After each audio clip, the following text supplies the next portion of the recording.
સનો ભુનક્તો સવીર્યં કર્વાવહે તેજસ્વિનાવધીતમસ્તુ મા વિદ્વિષાવહૈ. ઓમ શાંતિ શાંતિ શાંતિ. શંકરં શંકરાચાર્યં કેશવં બાદરાયણં સૂત્રભાષ્ય કૃતો વંદે ભગવન્તો પુનઃ પુનઃ. ઈશ્વરો ગુરુરાત્મેતિ મૂર્તિભેદ વિભાગિને વ્યોમવદ્વ્યાપ્તદેહાય દક્ષિણામૂર્તયે નમઃ. ઓમ શાંતિ શાંતિ શાંતિ. ભગવાન શંકરાચાર્ય મહારાજ વિવેક ચૂડામણી નામના ગ્રંથમાં પંચકોશોનું વર્ણન કરે છે. જે ઉપનિષદમાં વર્ણન આવ્યું છે, તૈત્રીય ઉપનિષદમાં, એ ઉપનિષદનો પ્રસંગ છે પંચકોશ. જે પંચકોશ છે એ આત્મા ઉપર આવરણ છે, આત્માને ઢાંકે છે. જે આત્માનું વિશેષ સ્વરૂપ છે, સચ્ચિદાનંદ સ્વરૂપ, વ્યાપક સ્વરૂપ, પૂર્ણ સ્વરૂપ, એ સ્વરૂપને જીવની બુદ્ધિમાં ઢાંકે. જીવ પોતાના વિશે આવો નિર્ણય નથી કરતો આ આવરણને કારણે. સામાન્ય રીતે એ આત્મામાંથી જ્ઞાન તો આવે છે, પૂર્ણ રીતે તો આવૃત નથી કરી શકતા આ કોશ, પણ વિશેષ રૂપે એને આવરણ કરે છે. એટલે જેમ કોઈ પ્રકાશ હોય, કોઈ બલ્બ હોય, એની આડો પડદો રાખી દે તો એના વિશેષ પ્રકાશને આવૃત કરે. પણ જે સામાન્ય પ્રકાશ છે એ તો આવે જ છે કે ભાઈ આ બલ્બનો પ્રકાશ છે, પડદા આડેથી એ પ્રકાશ આવે ધીમો, બિલકુલ એ પડદો આવરણ નથી કરતો. એવી રીતે અહીંયા આ આત્માને જે અજ્ઞાનનું આવરણ છે અને એનું કાર્ય જે આ પંચકોશ છે એ બિલકુલ આવરણ નથી કરતું. એના વિશેષ પ્રકાશને, વિશેષ જ્ઞાન રૂપતાને ઢાંકે છે. સામાન્ય જ્ઞાન રહેશે. જે સામાન્ય જ્ઞાન છે ત્યારે આ જીવાત્મા કે હું જીવ છું, કરતા ભોગતા છું, એવી માન્યતા એની રહેશે. જે પોતે સચ્ચિદાનંદ સ્વરૂપ છે, સર્વવ્યાપક છે, પૂર્ણ છે, એ જ્ઞાનને ઢાંકે છે, એ જ્ઞાનને આવૃત કરી દે છે. એટલે એને આવરણ કહેવામાં આવે છે. બિલકુલ એનો અનુભવ નથી થતો આત્માનો, એવું નથી. પણ એનો અનુભવ થઈ રહ્યો છે, પણ બીજા સ્વરૂપે થઈ રહ્યો છે. આત્માનો જ અનુભવ થઈ રહ્યો છે, પણ પોતે જીવ રૂપે અનુભવ કરી રહ્યો છે. કરતા ભોગતા, દુઃખી, જન્મવા વાળો, મરવા વાળો, આવો અનુભવ કરી રહ્યો છે. જે દુઃખરૂપ છે, જીવ માટે દુઃખરૂપ છે.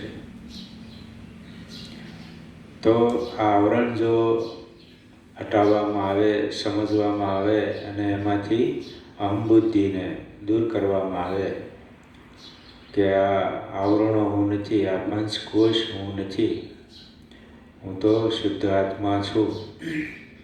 એ રીતે આ ઉપનિષદ વિદ્યા આ રીતે આ જીવને આ બોધ કરાવે છે. ત્યારે એને આ વિશેષ જ્ઞાન થાય છે કે હું આ કરતા ભોગતા જીવ નથી, હું સચ્ચિદાનંદ સ્વરૂપ આત્મા છું, નિર્વિશેષ આત્મા છું. જેમાં કોઈ આવરણ નથી, એ નિર્લેપ છે, એ કોઈ સંસ્કારો ગ્રહણ કરતું નથી. આટલા સમય સુધી કરતા ભોગતા રહ્યો જાણે કે, પણ એના કોઈ સંસ્કાર એ ગ્રહણ કરતો નથી, એ નિર્વિશેષ જ રહેશે. એ રીતે આપણને આ ઉપનિષદમાંથી જ આ પ્રસંગ લાવીને શંકરાચાર્ય મહારાજજી આપણને સમજાવે છે. જેમાં પંચકોશમાં જે વિજ્ઞાનમય કોશ છે, જે બુદ્ધિ, વિજ્ઞાનમય કોશનો બુદ્ધિ, એ બુદ્ધિનું જે કાર્ય છે એ બધું આપણને વિગતવાર સમજાવે છે કે આ બુદ્ધિને કારણે, આ બુદ્ધિનું જે આવરણ છે એને કારણે આ આત્મા જીવભાવનો અનુભવ કરે છે, કરતા ભોગતાનો અનુભવ કરે છે. આની સાથે તાદાત્મ્ય થવાથી બુદ્ધિ હું છું, બુદ્ધિ મારી છે એવું જ આ જીવ કહે છે. એટલે એ પોતે કરતા ભોગતા બની જાય છે, પોતાને નાનો માને છે, શરીર જેટલો જ માને છે. આ બધા જે વિક્ષેપ શક્તિ છે એ આ બધી વિક્ષેપ શક્તિ છે. જે હું નથી એવો હું પોતાને માનું છું, એવો નિશ્ચય બુદ્ધિમાં કર્યો છે. જે હું નથી, જે જીવ હું નથી, કરતા ભોગતા નથી, એવો પોતાના વિશે નિશ્ચય કર્યો છે બુદ્ધિમાં. એ નિશ્ચય બદલવાની જરૂર છે, ત્યારે એ આત્માને જાણી શકે. એટલે એ બુદ્ધિનું વર્ણન કરે, વિજ્ઞાનમય કોષનું વર્ણન કરે કે આ આત્મા નથી. આ ભલે એનો તેજસ્વીતા ગુણ છે, એનો બધો વ્યવહાર એનાથી થાય છે, છતાં પણ એ આત્મા નથી એવું આપણે જાણી શકીએ.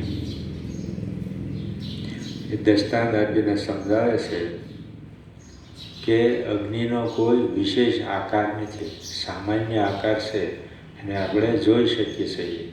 એ સામાન્ય આકાર છે, પણ વિશેષ કોઈ આવું જ રૂપ છે અગ્નિનું એવું કોઈ કહી ન શકાય.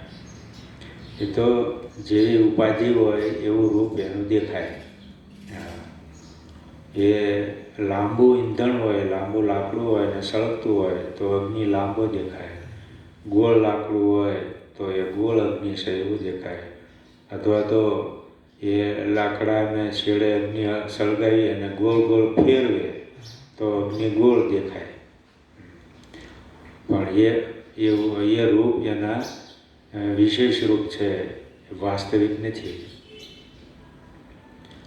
એવી રીતે કહે છે આ વિશુદ્ધ આત્મા સર્વદા એક રૂપ હોવા છતાં, અને આવો એનો સ્વભાવ જ છે, પણ આ ઉપાધિને કારણે, બુદ્ધિરૂપી ઉપાધિના કારણે, સંબંધને લીધે અને ઉપાધિના ધર્મો પોતાના માને છે. બુદ્ધિમાં જે વિશેષ જ્ઞાન થાય છે ત્યારે એ પોતે વિશેષ જ્ઞાન કરતા માને છે.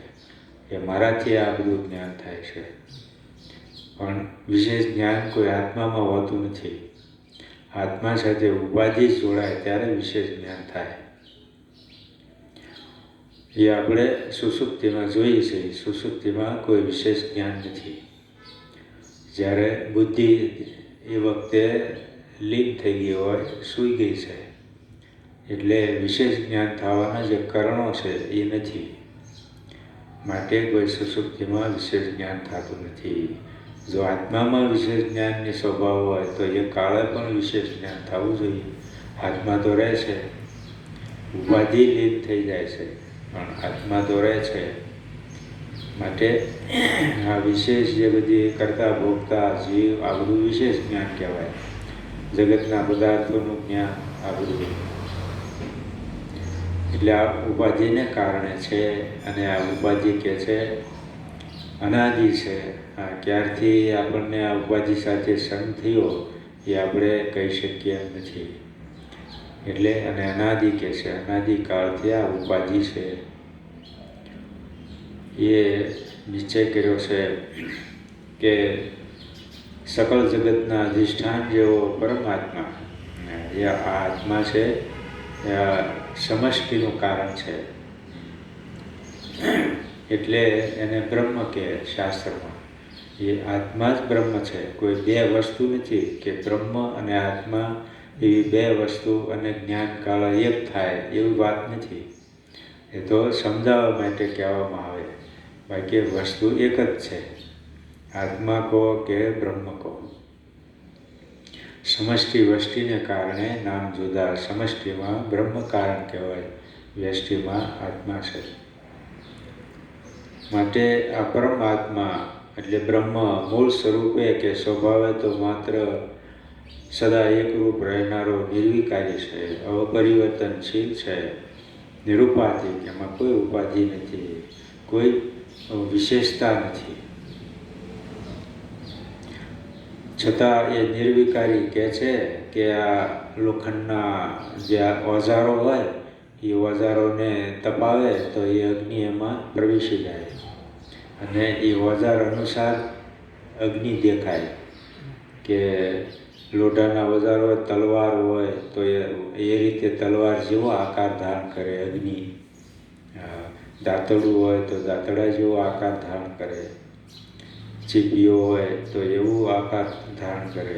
એમ એ ઉપાધિ અનુસાર આકાર ધારણ કરે, જે ઉપાધિ છે એ આકાર, પોતાનો કોઈ આકાર નથી, પોતાનું કોઈ રૂપ નથી. એવી રીતે આત્મા પણ પોતાનું કોઈ રૂપ નથી, આકાર નથી, પણ આ ઉપાધિને કારણે એવો હું છું એવું માને છે. જાણે કે શરીરવાન હું છું, શરીર જેટલો જ છું, એ અજ્ઞાન છે. માટે તેમના જેવો આકાર ધારણ કરે છે અને તલવાર દાંતડા જેવા સાકાર દેખાય છે. એ રીતે આ સાકાર વિકારી કે દ્રશ્ય વસ્તુના સંસર્ગથી આત્મા તેવો ન હોવા છતાં એવો દેખાય છે. નાનું શરીર હોય તો નાનો દેખાય, કીડીનું શરીર હોય તો કે નાનો એકદમ, હાથીનું શરીર હોય તો મોટો દેખાય. તો આત્મા કોઈ નાનો મોટો નથી થઈ જતો, એ તો એક સરખો જ રહે છે, પણ એ ઉપાધિને કારણે નાના મોટો આપણને દેખાય છે. એવા મતોય છે કે આત્મા નાનો મોટો થાય, સંકોચ વિસ્તાર થાય. એમ હાથીના શરીરમાં જાય ત્યારે કે વિસ્તાર પામે, કીડીના શરીરમાં જાય ત્યારે સંકોચ થઈ જાય, એવું માને છે. જૈન લોકો એવું માને છે, પણ આપણે એવું માનતા નથી. આપણે તો સર્વવ્યાપક આત્મા છે અને એક જ છે. એ લોકો તો જુદા જુદા આત્મા માને છે. એટલે કે છે આ સંસર્ગથી આત્મા તેવો ન હોવા છતાં એને ઉપાધિ જેવો દેખાય છે. એનું કારણ એટલું જ કે દેહ, એમાં રહેલી ઇન્દ્રિયો, મન, બુદ્ધિ વગેરેને ઉપાધિને કારણે, આ બધા અવયવોને કારણે એવો નાનો દેખાય છે. એમાં વિશેષ રીતે બુદ્ધિના ગુણ ગણ કરવાને લીધે, ઉપાધિના ધર્મો સાથે તાદાત્મ્ય કરવાને લીધે આ બુદ્ધિના ધર્મો ગ્રહણ કરે છે. જે વિશેષ જ્ઞાન, નિશ્ચય શક્તિ છે, આ બધું જગત વિશેનું જ્ઞાન જે થયેલું છે બુદ્ધિમાં થયેલું છે. તો હું એ જ્ઞાતા, આ બુદ્ધિવાળો એવું કહે. નિરુપાધિક હોવા છતાં ઉપાધિવાળો દેખાય છે અને ઉપાધિના ગુણો પોતાના માને છે. એ રીતે આ આત્મામાં આ બંધન આવી જાય છે. જાણે કે બંધન આવી જાય છે. વાસ્તવમાં કોઈ બંધન હોતું નથી, પણ અજ્ઞાનનું બંધન છે. હું નથી જાણતો એટલે પોતાને આવો નાનો માનું છું. વ્યાપક નથી જાણતો એટલે હું પોતાને નાનો માનું છું. એ અજ્ઞાન છે, વ્યાપકપણાનું અજ્ઞાન છે. હવે શિષ્ય પ્રશ્ન કરે છે આના ઉપર કે આ ઉપાધિ અનાદિ છે એવું કીધું, અને આ તત્વ અનાદિ છે, બે અનાદિ છે, તો પછી આમાંથી મુક્તિ મળવાનો અસંભવ દેખાય છે. એ રીતે પ્રશ્ન કરે છે.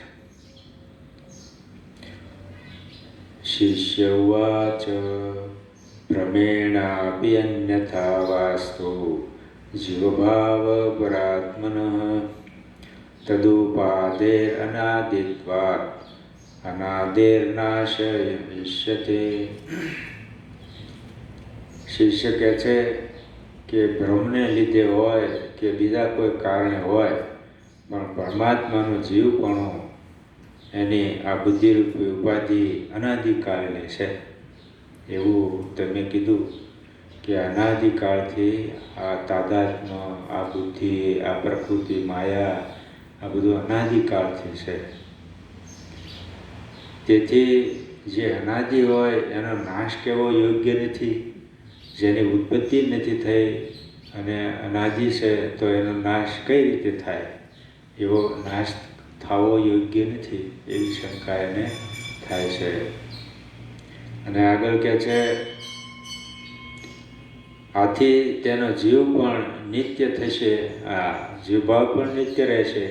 આ ઉપાધિ નિત્ય છે તો આ જીવભાવ પણ નિત્ય રહેશે, એ પણ નિવૃત્ત નહીં થાય. જ્યાં સુધી ઉપાધિ છે ત્યાં સુધી તમે કહો છો કે જીવભાવ છે, તો આ અનાદિ છે ઉપાધિ કાયમ રહેવા વાળી, તો જીવભાવ પણ કાયમ રહેશે, એ પણ નિવૃત્ત નહીં થાય, એ કહે છે. અને સંસારનું નિવારણ થઈ શકશે નહીં. સંસાર પણ કાયમ રહેશે, સંસારી પણ કાયમ રહેશે, એ રીતે. તો પછી જીવનો મોક્ષ કેવી રીતે થઈ શકે?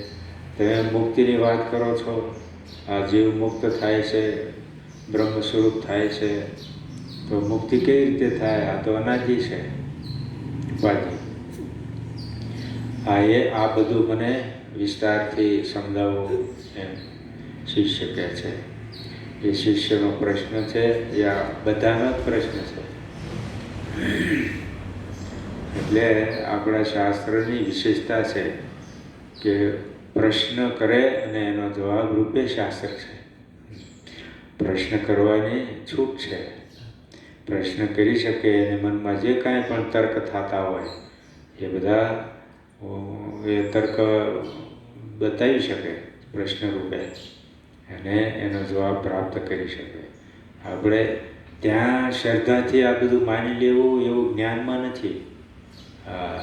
સગુણ પરમેશ્વરમાં બધું શ્રદ્ધાથી સ્વીકાર્ય કરવાનું હોય, પણ જ્યાં તત્વની ચર્ચા છે ત્યાં તો સૂક્ષ્મ પ્રશ્ન ત્યાં કરીને પણ એને સમજાવવામાં આવે છે. તર્કપૂર્વક, પ્રમાણપૂર્વક અને અનુભવપૂર્વક આ રીતે આ જ્ઞાન છે. એટલે અહીંયા કોઈ શ્રદ્ધાથી સ્વીકાર કરી લેવાનો નહીં કે ભાઈ તું આવી શંકા કરે છો, તને જ્ઞાન ન થાય, એવું અહીંયા નથી. શંકા કરવાની છૂટ છે. માટે એ પ્રશ્નને ટીકાકાર સમજાવે છે. પ્રશ્ન જો આપણી બુદ્ધિમાં આવી જાય તો પછી એનો જવાબ આપણને સરળતાથી પ્રાપ્ત થઈ જાય. એટલે પ્રશ્નને સમજાવે છે ટીકાકાર.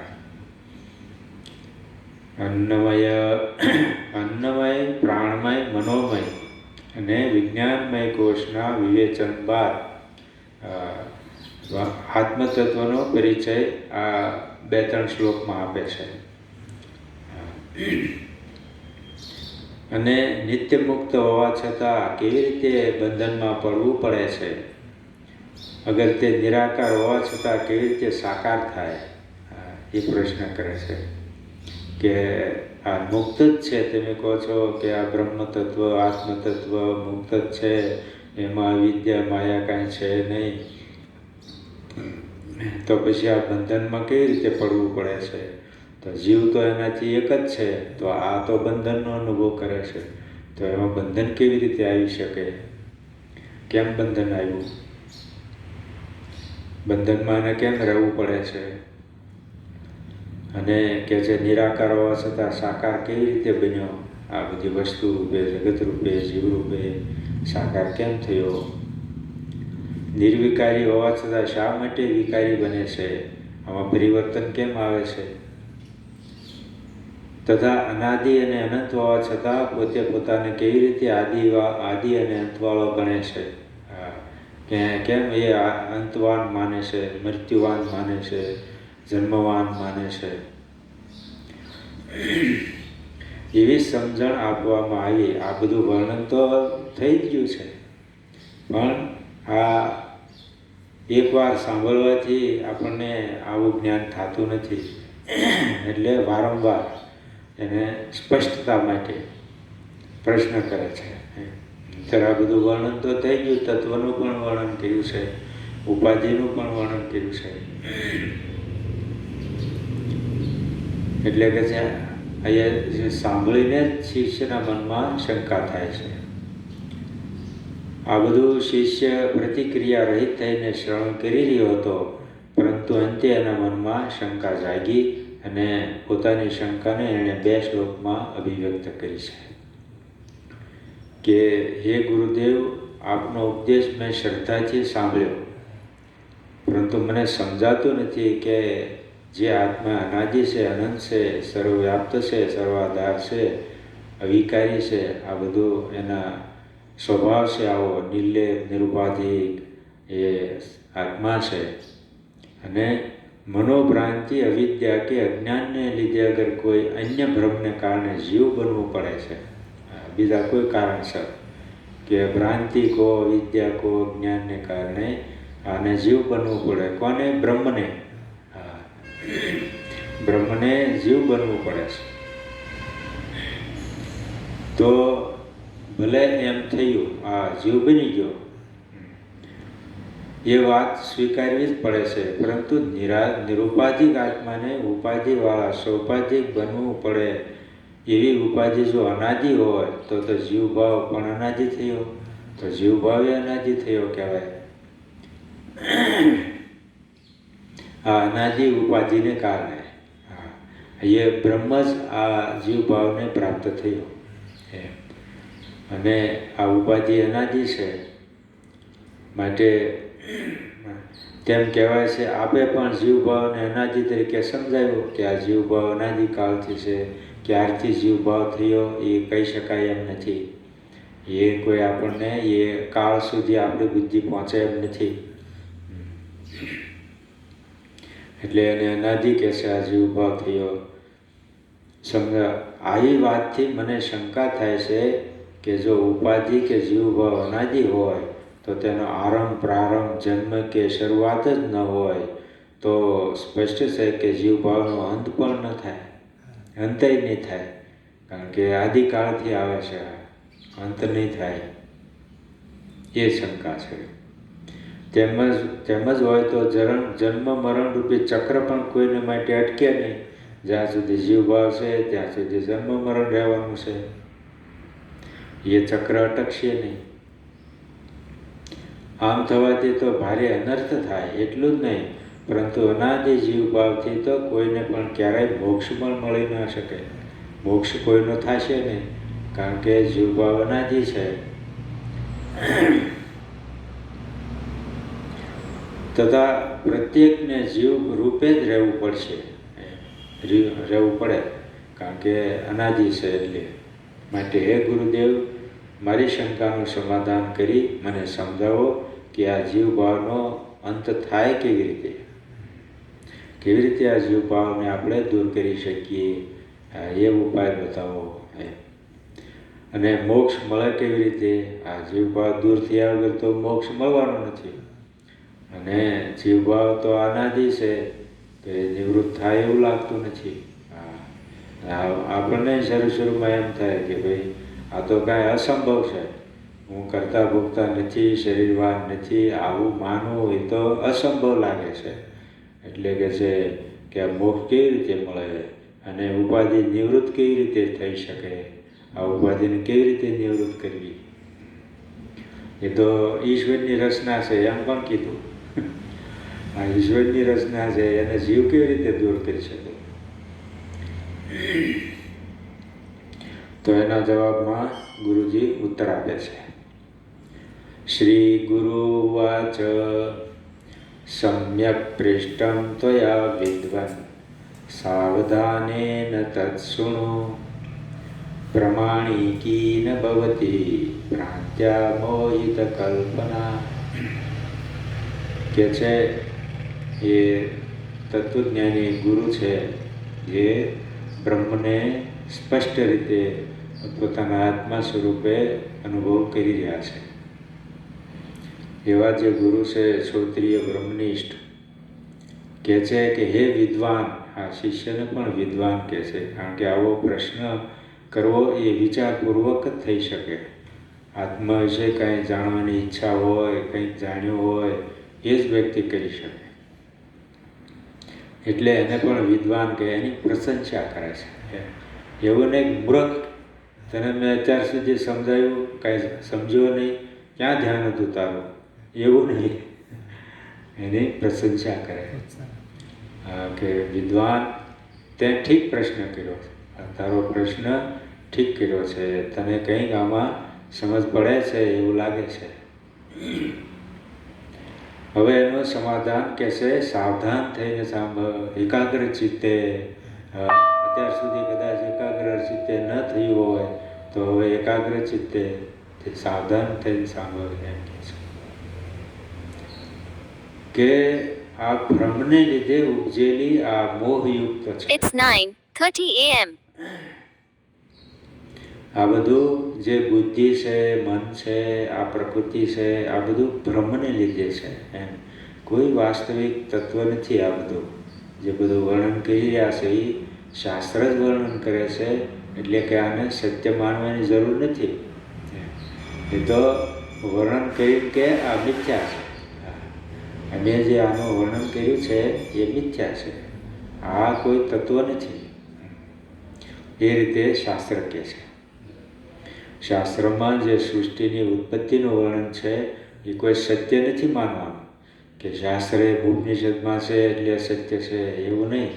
એ મિથ્યા વસ્તુનું વર્ણન કરે છે, જે આપણી સમજ માટે કે આ સૃષ્ટિની ઉત્પત્તિ કેવી રીતે થઈ એ આપણા બુદ્ધિમાં પ્રશ્ન થાય તો એના જવાબ રૂપે એ વર્ણન કરે છે. એનો અર્થ એવો નથી કે અમે વર્ણન કરીએ છીએ એટલે સત્ય છે, મિથ્યા વસ્તુનું વર્ણન કરે છે. એટલે કે છે આ ભ્રમને લીધે ઉપજેલી છે આ બધી ભ્રાંતિ છે. હું જીવ છું, આ ઉપાધિ સત્ય છે, એ બધી ભ્રાંતિ છે. ભ્રાંતિને કારણે આવું માને છે. કોઈ આના માટે કોઈ પ્રમાણ નથી. કોઈ શાસ્ત્રમાં એવું નથી કીધું આ જીવભાવ સત્ય છે, આ ઉપાધિ સત્ય છે, એવું કોઈ નથી કીધું. એને એ પ્રમાણ રહિત કહેવાય. જો શાસ્ત્રે કીધું હોય તો પ્રમાણિક વાત કહેવાય. શાસ્ત્રે નથી કીધું અને આપણે પોતાના મનથી માની લઈએ તો એને ભ્રાંતિ કહેવાય, એ સત્ય વસ્તુ ન કહેવાય. એટલે કે છે આ ભ્રાંતિને કારણે અને આ પ્રમાણ વગરની વાત છે કે આ દેહને સત્ય માનવો, પ્રકૃતિને સત્ય માનવી, બુદ્ધિને સત્ય માનવી, એ બધી મોહ કલ્પના છે. મોહિત થઈને કહે છે જીવ, અજ્ઞાનથી આ બધા વસ્તુમાં મોહિત થઈ ગયો છે, મોહને કારણે કહે છે. આ કોઈ પ્રમાણભૂત વાત નથી. એટલે શાસ્ત્ર પ્રમાણભૂત વાત નથી. કોઈ વસ્તુનું પ્રમાણ હોવું જોઈએ તો એ વસ્તુ છે એવું જ્ઞાન થાય. પ્રમાણ વગર જ્ઞાન ન થાય, એ સત્ય ન માનવામાં આવે. પ્રમાણથી વસ્તુની સિદ્ધિ છે. માટે આ કોઈ પ્રમાણભૂત નથી, સત્ય નથી, આ બધી કલ્પના છે. જે આ ઉપાધિ છે એ બધી કલ્પના છે, એ વાસ્તવિક નથી, એવું સમાધાન આપે છે. અને ટીકાકાર એને વ્યક્ત કરે છે કે શિષ્યની શંકાનું સમાધાન કરતા ગુરુદેવ ઉત્તર આપે છે કે હે પ્રશ્નોત્તરીમાં પારંગત શિષ્ય. આવો પ્રશ્ન એને થયો છે, જે આપણને પ્રશ્ન નથી થતો. એ તો એ પ્રશ્ન કરે ત્યારે આપણે એને સમજીએ. આપણી બુદ્ધિમાં કાંઈ એવો પ્રશ્ન ન થયો. એટલે કે છે પારંગત. આ શિષ્યને આ પ્રશ્ન કર્યો તો કે પારંગત છે તારી બુદ્ધિ, તારો પ્રશ્ન સૂચક, શ્રેયસ્કર અને તાત્પર્યસભર છે. તે અનેક મુમુક્ષુઓના સંદેહને તારી વાણીથી અભિવ્યક્ત કર્યો છે. આ ઘણા મુમુક્ષુઓનો આ પ્રશ્ન છે. એ પ્રશ્નને તે વાચા આપી છે, અભિવ્યક્ત કર્યો છે. ઘણાની બુદ્ધિમાં આ સમાધાન થઈ જાય. માટે ધન્ય છે તને. હવે તું સાવધાનીપૂર્વક ચિત્તની એકાગ્રતા દ્વારા મારો ઉત્તર સાંભળ એમ કે છે. ચિત્તની એકાગ્રતા એક ધ્યાનથી કે મન બીજે ક્યાંય ભટકે નહીં અને તત્વનું જે શ્રવણ થઈ રહ્યું છે એમાં જ ચિત્ત રહે, એને એકાગ્ર ચિત્ત કહે છે. અને સમજવા પ્રયત્ન કરે, સાંભળ અને પોતાના વિશે આવો નિર્ણય કરવાનો, સમજવાનો કે હું જે પોતાને કરતા ભોગતા સંસારી માનું છું એ મારું માનવું ખોટું છે. અને મને શાસ્ત્ર કહે છે, ગુરુ કહે છે તું બ્રહ્મ છો, સર્વવ્યાપક છો, એ મારે સ્વીકારવું જોઈએ એમ.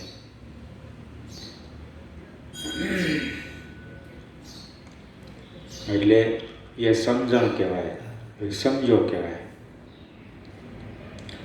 માટે ભ્રાંતિ વડે ઉત્પન્ન થયેલી કલ્પના કદી સત્ય હોતી નથી કે છે.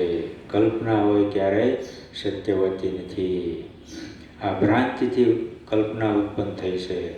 જે પોતાને દેહવાન માને છે, કરતા ભોગતા માને છે, એ ભ્રાંતિથી છે. પણ આપણને એ ભ્રાંતિથી છે એવું નથી લાગતું. એ તો શાસ્ત્ર કહે છે, જ્ઞાની પુરુષ કહે છે. આપણને તો એ સત્ય જ લાગે છે. મારો અનુભવ છે એમ કે.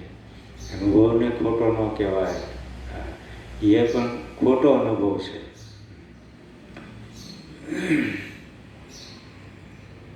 એવું આપણે જગતમાં ઘણા લાંબા કાળ સુધી માનતા રહી અને પછી ખબર પડે આ તો આમ હતું એમ, એવું આપણને અનુભવમાં હોય છે.